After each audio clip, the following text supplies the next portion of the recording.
सबको जय मसीह की। फिर से बनाना आज का मेरा ये टॉपिक है।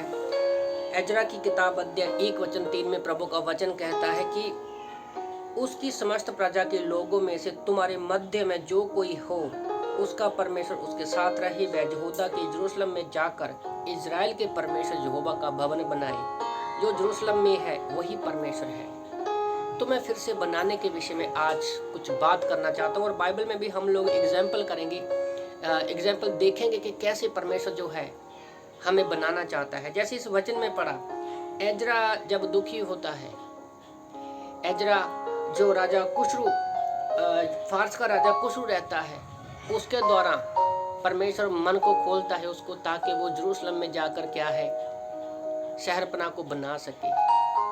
और दूसरी बात ये कि ये वो वचन पूरा होता है जब यिर्मयाह की बुक में लिखा है कि मैं तुम्हारी सुधि लूंगा और अपना मन भावना व वचन मैं तुम्हें इस स्थान पर लौटा लाऊंगा। तो यहाँ पर बात हो रही है 70 साल की कैद में बेबीलोन में जब इजरायली लोग थे, तो परमेश्वर ने उनको फिर से बनाया।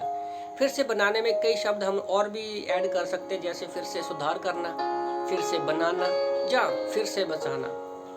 तो भले इनको सबको वापस लेने वाला, वापस बनाने वाला कौन था? वो परमेश्वर था।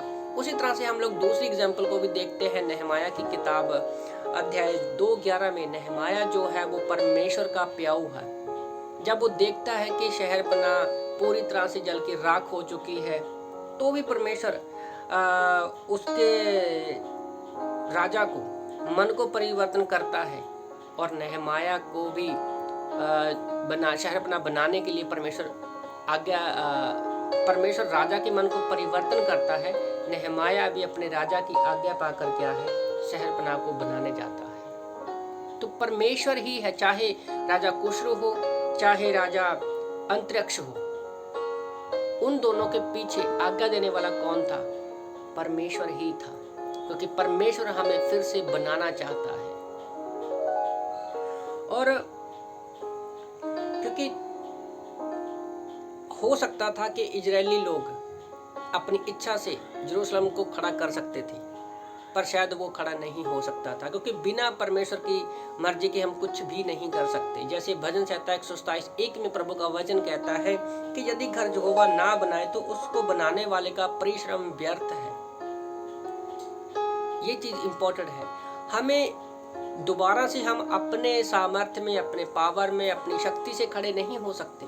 हम कुछ भी नहीं कर सकते अपने आत्मिक जीवन में। परमेश्वर ही है जो हमें फिर से बनाता है।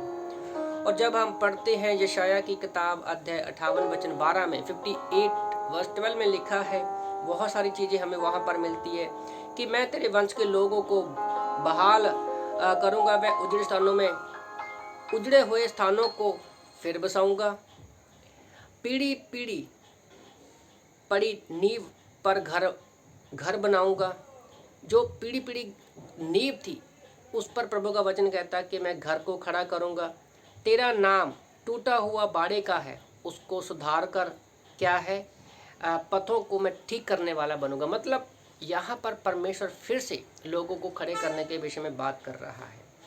यीशु मसीह ने मत्ती की किताब अध्याय 26 वचन 61 में 26 मत्ती 26:61 में भी कहा कि मैं इस मंदिर को ढा दूंगा और दोबारा से खड़ा कर सकता हूं। तो उसने अपने विषय में कहा था। यीशु मसीह धरती पर रहते हुए पूरी रीति से परमेश्वर भी था और पूरी रीति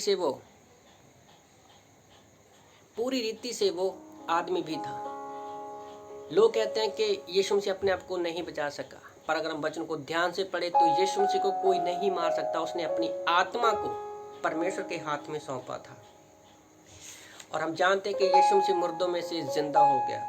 उसी तरह से हम देखते हैं कि परमेश्वर दाऊद को भी वादा करता है कि प्रेरितों के काम अध्याय 15 वचन 16 में कि मैं उसके गिरा हुआ जो वंश है उसको खड़ा करूंगा, उसके खंडरों को फिर से बनाऊंगा। आज 1000 साल के राज्य में यीशु मसीह ने राजा दाऊद को वादा किया कि वो राजकुमार होगा। तो परमेश्वर हमें फिर से बनाना चाहता है, तो बस आप प्रभु के पास आइए। आमीन।